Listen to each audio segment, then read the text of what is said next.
Did you hit stream again? Yeah, I hit stream again. Alright.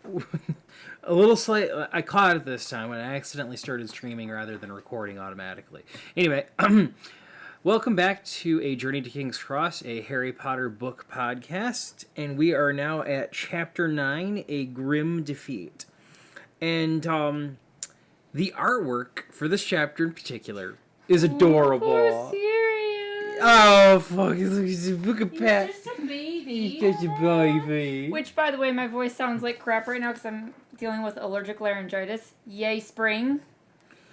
But, yeah. Is it spring? Because it's supposed to be 50 again tomorrow. We get the curled up Grim, making quotation mark gestures with my fingers on that one and everything.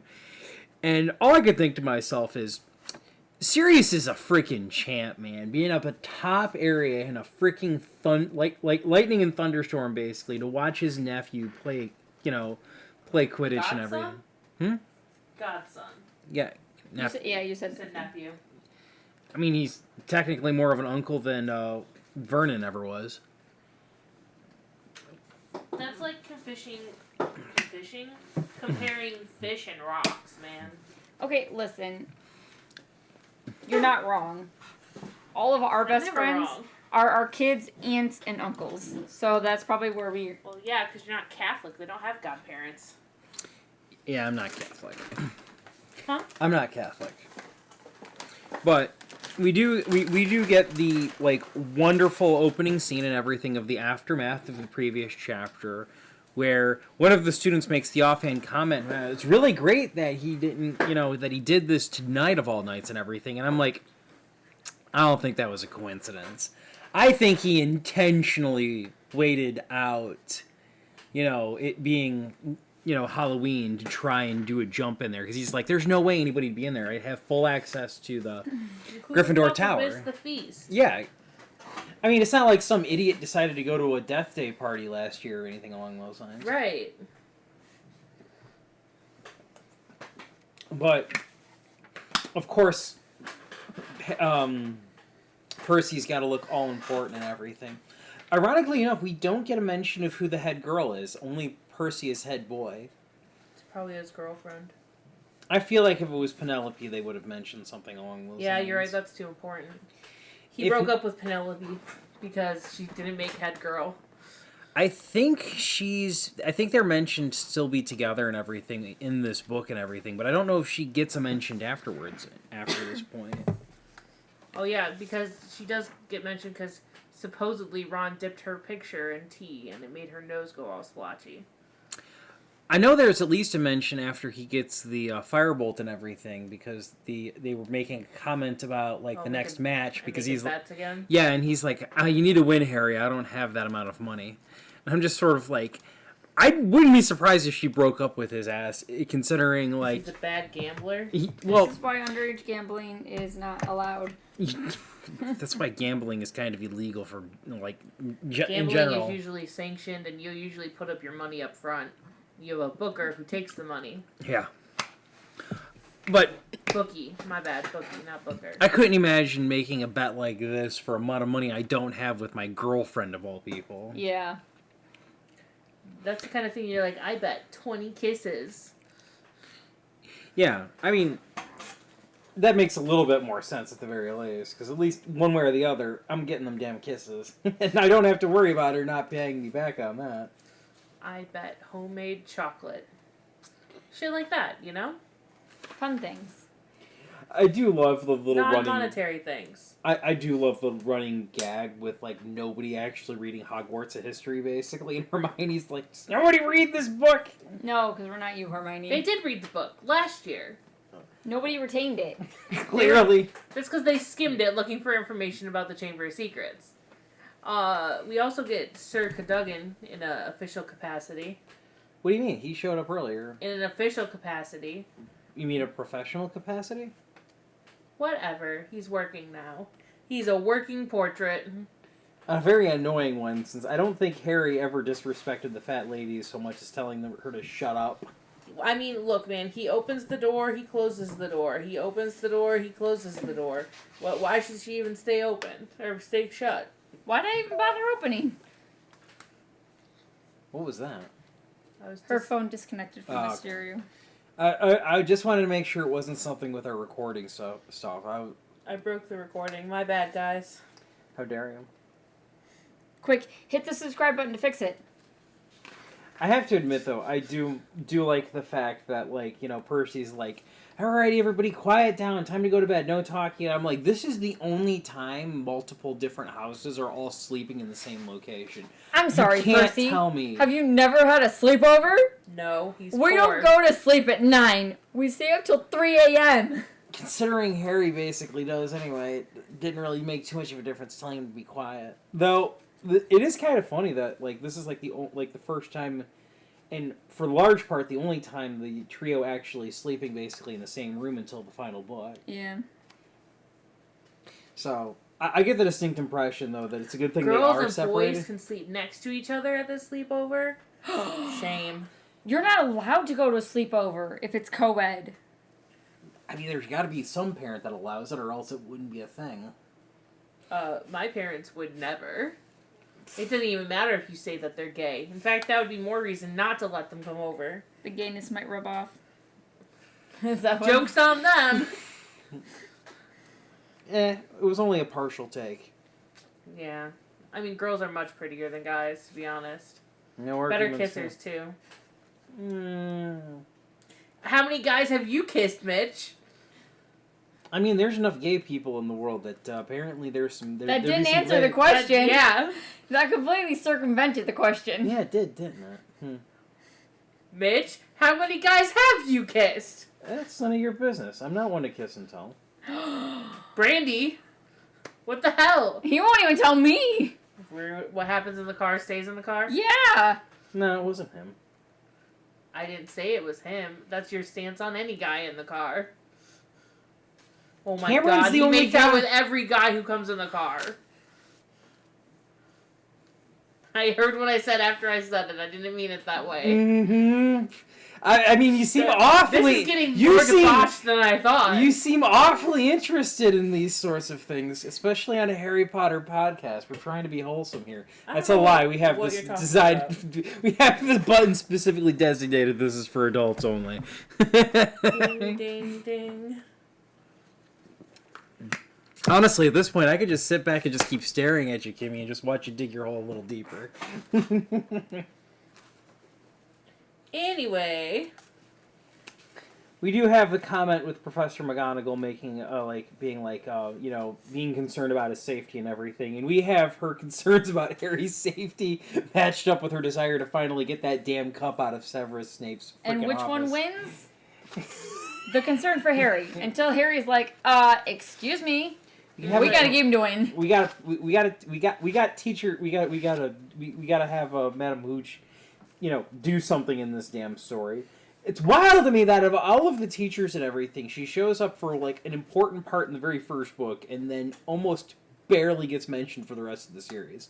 You could have just had another professor basically teach the class, and probably saved yourself some space. Well, yes, but then now, if that happened, we wouldn't be able to make the moisturize me jokes.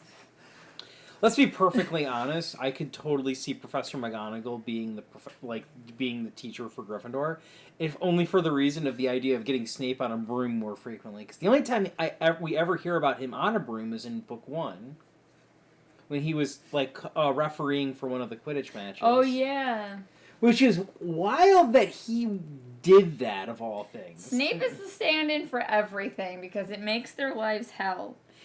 Considering he's the stand-in for Lupin in this chapter as well, you're not wrong. Jesus, man. I was talking over the part where where Harry pops in basically. And I was just sort of like, after a point of being treated like this, I'd just start encouraging it. I would intentionally eat every single free moment he could take and then continue to be a dick in his classes.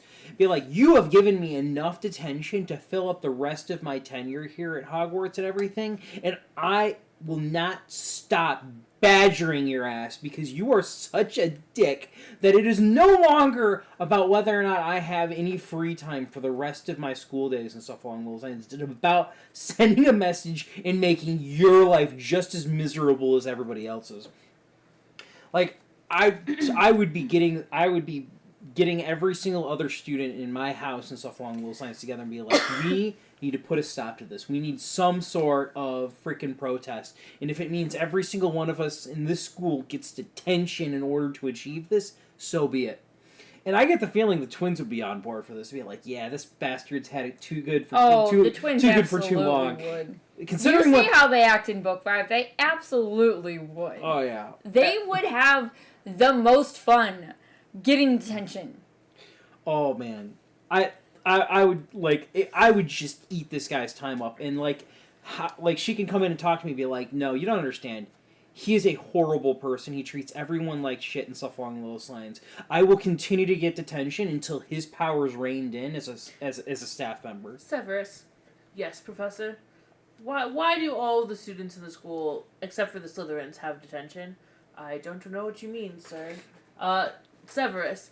Every student in the school has detention, except the Slytherins. They talked back. Yes, I asked a question and they dared to answer it. That's not talking back, Severus. That's being a student. They talked back, sir. Severus, if you tell a dog to sit, do you smack it when it sits? Yes! Fuck them dogs! We know the truth about dogs, don't we? Hey, Padfoot, I want you to go eat him. Yes, Snape, I need you to be in the room with Lupin, but I didn't give him his potion tonight, sir. I'm aware. Professor. Snape. Professor. Detention, Severus! We're talking back.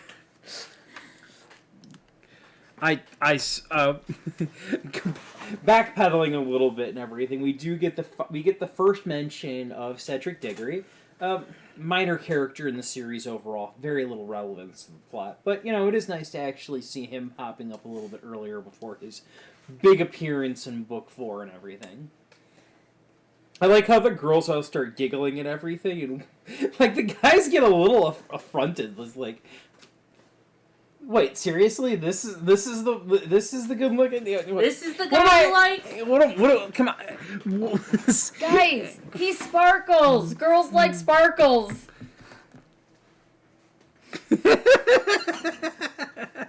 One Twilight reference. I wonder how Kimmy many. made one while we were I listening. did, That's why I did it. They're like, he's sullen and doesn't talk much. Oh, he's just practicing to be a vampire. He's not sure he wants to yet. I have to admit, the actor who plays Cedric Diggory, what's his face?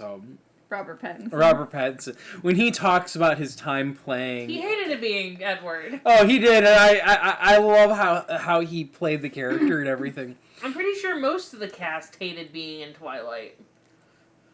I'm pretty sure the lead female probably didn't much care for it because she barely put much effort into her acting ability. In her that. defense, She can't act. oh no, I was gonna say in her defense, it was bad directing. And like, let's be real, I've read the books. She was spot on. Character did not do much. Fair. Because like I've seen Kristen Stewart in other movies. She's not bad. She's not like great, but not bad. Honestly, I don't really hear of her much. With She's been in some stuff. I know. Last I thing- doubt she isn't. Last I heard, she's a lesbian and got married. Huh. That took a turn. It makes sense. It checks out. Considering she didn't really have any chemistry with any of the guys on Twilight and everything, maybe that should have been a sign. I mean, look, a lot of people ship Bella with Alice instead, so like, checks out. Yeah, fair enough. To be perfectly honest, though, Patterson's pretty good. I definitely liked him in the Batman movie. Pattinson. Yeah.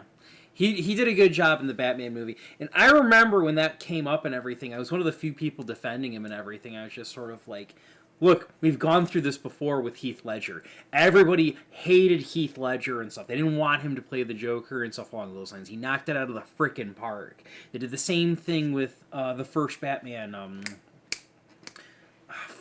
Was it Val Kilmer? No, maybe. He played Beetlejuice. Too. Shit. Something Keaton. Michael Keaton. Michael Keaton. Yeah. He was also poo-pooed on and stuff along those lines, and people argue that he's the best Batman. Conroy, thank you very much, but that's beside the point. He did an excellent job, but there's always somebody in Batman casting where they're like, why they pick this person, and they usually are the best part of it. So you know what? As soon as they announced Patterson and everything, I was just sort of like, you know what? Whatever. I'll give him a fair freaking clean shot at it. I ain't gonna shit on him. I ain't gonna talk shit about it. I'm gonna see the movie and we're gonna see if he's actually any good. Cameron I think he made did a good point about that movie. He's like, he does a really good job as Batman. He does a really good job as Bruce. A Bruce who doesn't know how to be Bruce yet. A Bruce who just got back from becoming Batman to try and reintegrate himself into being Playboy Philanthropist. Yeah. So it's like, so he did a good job. I'm like, yeah, that makes sense, actually. It's kind of like the same reason why I hate the CW version of Green Arrow. Sorry, Brandy. But, like, See, he's not my Green Arrow, because when I think Ollie, I think Playboy. See, I don't read like the in comics. Justice League. I don't read the comics, so I think I have understood enough that the CW Arrow was not true to it because he was more lighthearted and joking in the comics, from what I understand. Yeah, and Stephen Amell's Oliver Queen was dark and brooding. he's basically Batman. He even gets to deal with one of Batman's big bads in Ra's al Ghul. Or Roz, depending on your pronunciation preferences. Look, man, I just want my Ollie to be a little more playful. Well, to be fair, they can't actually make a Batman TV show due to the rights issues and stuff along those lines being tied up with Disney of all people. So, you know, basically the most you're going to get is off-brand Bat characters. They had Gotham. Yeah, but no Batman. You have Bruce Wayne, though. They could not make him Batman, I know. Though. So, you know, it's because of the 66 Adam West TV series and stuff along those lines that the rights have been tied up and everything. So, look, let's hope that Disney never acquires DC. They don't need Marvel and DC. This is how we get a monopoly. A monopoly, but also like then I also think about the last few DC movies I've seen, and I'm like, oh. Yeah, well, Marvel isn't exactly running on all cylinders either. No. Look, my biggest problem with the DC movies is they're too dark. And I don't mean that the content is too dark. I mean that the visuals are literally too dark and I can't see anything. That was my one problem with Robert Pattinson Batman movie. I'm like, what the hell is going on? I can't see. You know, I knew surprisingly, exactly what I was could going see on. more of what was going on in that movie than other ones I've seen. But also, it makes me also think of like the big battle at Winterfell in Game of Thrones, the final season. We all know it's a fantasy world. Just give us proper lighting. We don't fucking care. We know it's fantasy in a show. I just want to see the fights that are happening, not hear in the darkness. And the next thing I know, we're having a layout of all the dead people in a line, and I'm like, when did they die? Because they died in the dark, and I couldn't see them. And it was annoying. Monologue over. Anyway. We, of course, get the conversation about, and then we're back up with, like, Snape's class and everything and all of his crap and stuff along those lines. I'm gonna be honest with you, like, I don't understand why he's capable of keeping control over his classes half the damn time. Considering the amount of knuckleheads in Gryffindor and everything, I'm severely shocked that there isn't, like, a good chunk of the rest of the school in detention constantly with this guy's buffoonery. Because apparently, if he favors his own house and stuff, it does seem as though, like, you'd think other classes would be just as irritated with him. But we never really get to see too many perspectives outside of Gryffindor when it comes to, like, teachers' perspectives. I think Luna was the only one that mentioned that Hagrid was considered a bit of a joke by the Ravenclaws and stuff in terms of a professor. And I think that's the only time we get another house's perspective on any teacher, let alone Snape himself.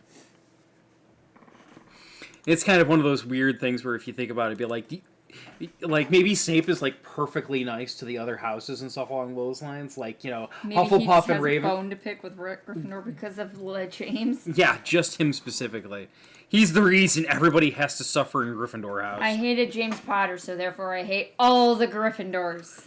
I mean, to be fair, he's like a piece of shit towards Hermione on a regular basis, even though she's probably the closest thing to Lily that the Gryffindors have seen in a while and everything. You'd think that would have given her a little bit of leeway, but on the opposite hand, he seems meaner to her than just about anybody else except for Harry. I realize I'm running out of time. Oh. Yeah, she might have to run off on us partway through this and stuff, so me and Brandy will be finishing things up and stuff. It's about 8:45. You said you had to get going soonish? In like 6 minutes. Is there anything urgent Yes. that you want to say? No matter what, don't think it's right for them to not have a rematch. I mean, Dementor outside influence on everybody. Like, it's really not that fair. Also, so Dumbledore personally takes Harry off the field in a stretcher, right? And it's like, seems a little weird for Dumbledore to be that involved in a student.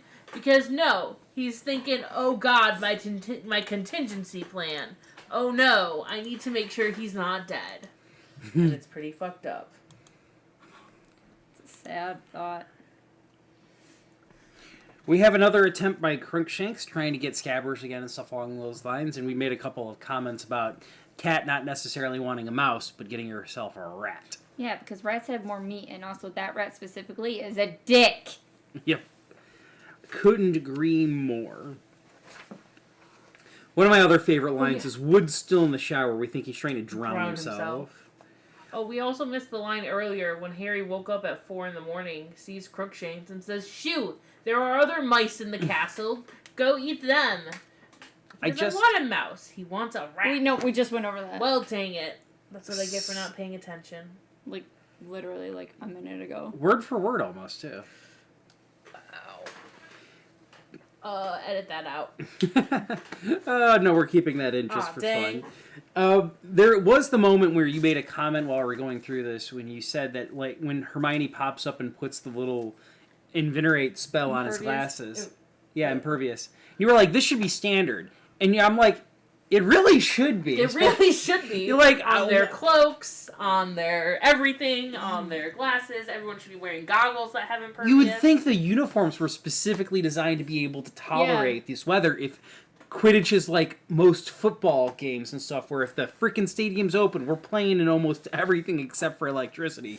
And even then, they're playing in lightning. Even there. In the movie, we see a Hufflepuff get electrocuted. I'm pretty confident that it looks like Cedric. That makes it even worse. Harry was out long enough for him to recover from getting electrocuted, and he still managed to get up there in order to freaking catch the snitch. It's pretty impressive. Honestly, yeah. But that was a funny thing that I didn't think about it until just now. The Dementors can't fly in the books, but in the movies, we're always seeing them like super high up in the air. Flap, flap. Yeah, that makes absolutely no sense in my personal opinion. They glide. We, of course, lose the Nimbus 2000 and stuff when it... Nimbus! The Nimbus... The good news, we found your broom. The bad news, it hit a tree. Why is that? The worst news is the tree hit back. Oh no. I have to admit, I think this is one of the only 2 occasions Harry actually loses a Quidditch match that he participates in. But this one feels so much worse than the other one. The other one feels kind of funny that Cormac accidentally knocks his ass out. I'm just sort of like, who's... Technically, Cormac lost the match, not Harry. Well, Harry was participating, so it's okay, like... he was participating. Yeah.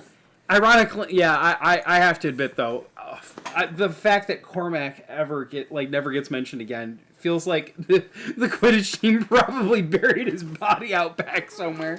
He was never heard from again. They're lucky Wood wasn't around. Oh, if Wood had been around when Cormac was around, let's just say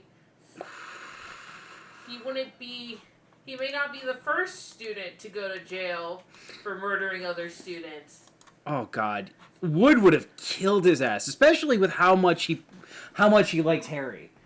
Like, that's his freaking secret. That's his boy, man. You knocked his ass out, lost us the match and everything.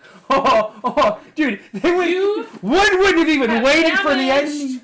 My star player.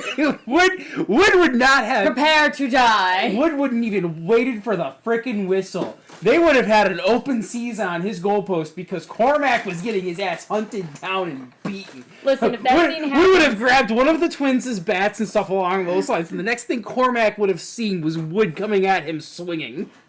If that Oliver would use his wand. If that scene were to happen, the only thing I want is a spectator, one of the students in the stands, to be familiar with America enough to be like, I didn't know I was at a hockey game. They put a fight in the middle of my Quidditch match. I mean, they had a Quidditch match around my fight. I messed the quote up, damn it. Oh, well. Anyway. Shame! Oliver.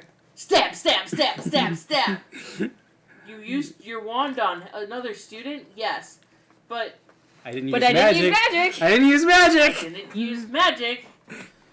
Anyway, let's wrap things up here. We pretty much covered the entire chapter. Plug your stuff. Luna's Creation Corner on most social media. You can find me on YouTube at Brandywine Stitches or the rest of the socials at Hockeytown Candle Co. Cole Sanders, Twitch. Like, comment, subscribe, and keep your wands at the ready.